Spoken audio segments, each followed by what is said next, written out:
આજે રામનવમી છે અને રામનવમીમાં તમને દર્શન કરાવવાનો છું અમારા બગડાણા ધામમાં આવેલા રાઘવેન્દ્ર સરકારના ભાઈ રામ જન્મ ઉત્સવ કઈ રીતે બગડાણામાં ઉજવાય છે ને એ તમને બતાવવાનું છે. ગોહિલવાડના બગડાણામાં હું તમને લઈને આવી રહ્યો છું બાપાના મુખ્ય મંદિરમાં. અહીંયા તમને છે ને આગળ ભજનદાસ બાપાના દર્શન કરાવું ને ત્યારબાદ માથે છે ને રામ દરબારના તમને દર્શન કરાવી રહ્યો છું. અત્યારે આ મુખ્ય મંદિર આપણે આવી ગયા છે ને બાપાના દર્શન આપણે થઈ રહ્યા છે. ગણપતિ દાદા હનુમાનજી મહારાજને આ છે રામ દરબાર.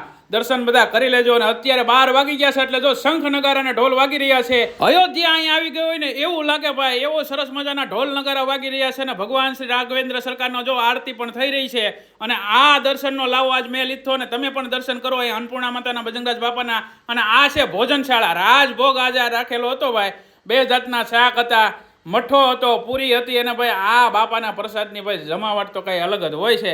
જ્યારે બગડાણા આવો ત્યારે પ્રસાદ લેવાનું ભૂલતા નહીં. જો આ પૂરીનો સ્ટોક છે, આ દાળ છે, આ મઠ્ઠો છે. જો ભાઈ એકદમ ઠંડો તે પીરસવામાં આવે છે અને હજારો માણસો અહીંયા બાપાનો પ્રસાદ લે છે.